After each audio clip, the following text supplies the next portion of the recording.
우리가 함께 볼 하나님의 말씀은 사무엘상 15장입니다. 사무엘상 15장 10절부터 12절까지의 말씀. 사무엘상 15장 10절부터 12절까지의 말씀 제가 봉독합니다.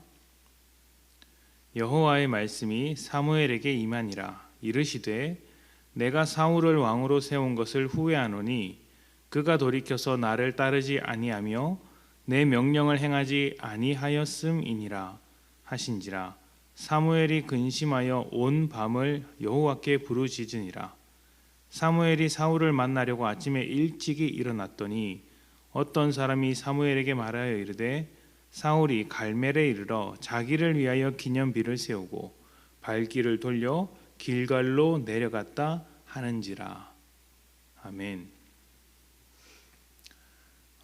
다윗과 사울이 여러모로 비슷한 면이 있듯이 사무엘과 사울도 여러모로 비슷한 면이 있습니다. 먼저 하나님께서 부르셨다는 측면에서 비슷합니다. 사무엘은 자고 있을 때 하나님께서 부르셨고 엘리 제사장의 도움을 받아 제사장이라는 소명을 받게 됩니다. 사울도 비슷하게 하나님께서 사무엘을 통해 기름을 부으셨고 이스라엘의 왕이라는 소명을 이제 하나님으로부터 받게 됩니다.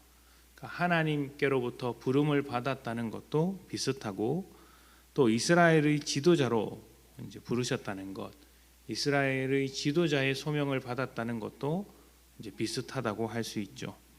그런데 이렇게 비슷한 출발을 했던 두 사람이 전혀 다른 행보를 보여줍니다.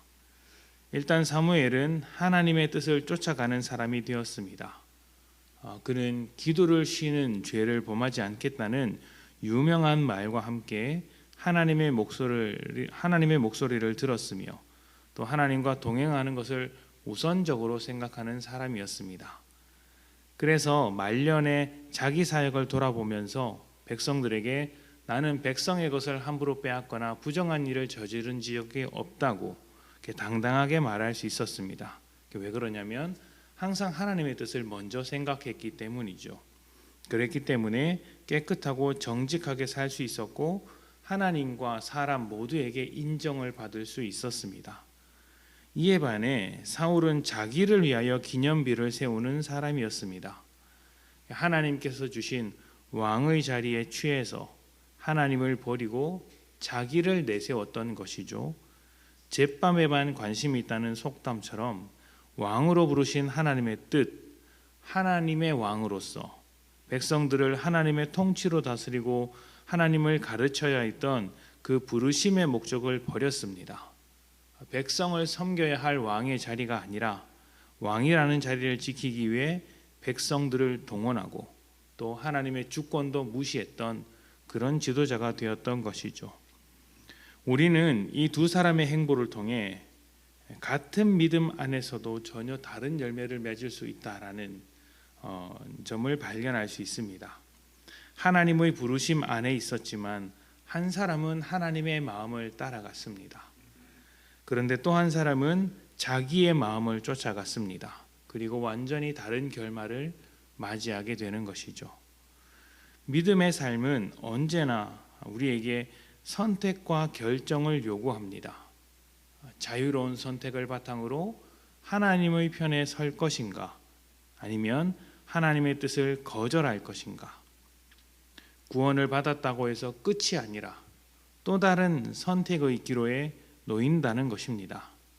이것이 어떤 의미를 가지고 있느냐면 하나님께서 우리를 강제적으로 다루지 않는다는 것을 볼 수 있죠. 자유를 주시고 또 그 자유에 따르는 책임을 지도록 하십니다. 이 자유와 책임은 대단한 것입니다.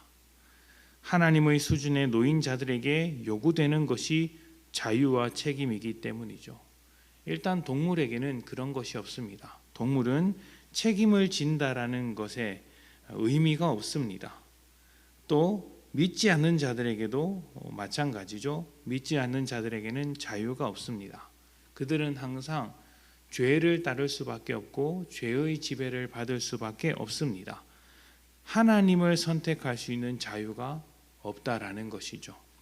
그러나 우리는 하나님의 자녀로서 하나님과 하나님 아닌 것 중에서 선택을 할 수 있습니다. 그런 자유가 있죠. 하나님의 입장에선 굉장히 속이 상하실 수도 있는 일이죠. 왜냐하면 우리에게 주어진 이 놀라운 자유로 하나님을 거절할 수도 있기 때문입니다. 그래서 아담이 선악과를 먹은 것 아니겠습니까? 자유 때문에 사람을 잃어버리신 하나님은 아프시고 속이 상하셨지만 그래도 그 자유를 빼앗아가지 않으셨습니다. 하나님의 방법은 우리가 생각하는 것과는 전혀 다른 것이죠. 자유를 보장해 주시되 죄에게 우리를 절대로 빼앗기지 않도록 하시는 것입니다. 하나님의 자녀라는 끊어지지 않는 끈으로 우리를 엮은 것이죠. 그리고 항상 우리 곁에서 우리가 자유를 올바르게 선택할 수 있도록 가르치고 말씀하십니다. 우리가 사울과 같은 선택을 하지 않도록, 사무엘과 같은 선택을 할 수 있도록 항상 곁에서 말씀하시며 인도해 주시는 것이죠. 이것은 우리가 선택함으로 구원을 받을 수 있느냐 없느냐의 문제를 말씀을 드리는 것이 아닙니다. 또 사울이 구원을 받았느냐 안 받았느냐 하는 문제도 아닙니다. 제 개인적으로는 사울이 구원을 받았으면 좋겠습니다. 죄를 짓고 잘못했지만 하나님은 긍휼하신 분이니 구원되었기를 바라고 또 그랬으면 정말 좋겠다라고 생각을 합니다. 그러나 그 영역은 하나님께서 하시는 영역이라서 우리가 감히 생각할 수는 없죠. 다만 우리에게 중요한 것은 구원을 받은 사람으로서 우리의 선택이 어떻게 되어야 하겠느냐는 것입니다. 하나님께서 허락하신 이 완벽한 자유, 죄로부터 자유케 된 이 자유를 가지고 하나님의 마음으로 기도하는 인생이 될 것인가, 아니면 자기를 위해 기념비를 세우는 인생이 될 것인가, 이것을 우리는 매 순간순간 선택을 해야 합니다. 무엇이 더 좋은 선택이고 무엇이 더 복된 인생으로 이끌어가는 선택이 되겠습니까? 죄로부터 자유한 우리가 또다시 죄의 지배 아래로 돌아간다면 하나님의 마음이 어떻겠습니까? 기껏 밥을 차려주었더니 입에도 대지 않고 밖으로 나가버리는 자식을 보는 것보다 더 허탈하고 속이 상하지 않겠습니까? 그렇다고 해서 우리가 부모 자식 간의 연을 끊지는 않죠. 그 다음날 또 밥을 차리면서 먹고 가라 이야기를 합니다. 하나님도 똑같습니다. 우리를 위해 밥을 차려주시듯이 늘 말씀하시고 가르치시고 인도하십니다. 우리가 그것을 듣지 않고 박차고 나가더라도 자식된 끈을 놓지 않으시고 또 말씀하시고 또 가르쳐 주시는 것이죠. 그 이야기를 듣고 성숙한 믿음으로 자라 하나님의 뜻에 따르기를 기다리고 또 일해 주시는 것입니다. 하나님께서 주신 자유로 죄를 따르기보다 하나님을 쫓아가는 인생들이 되기를 소망합니다. 하나님께서 우리를 포기하지 않고 끝까지 곁에서 말씀해 주실 것입니다. 우리 함께 기도합니다.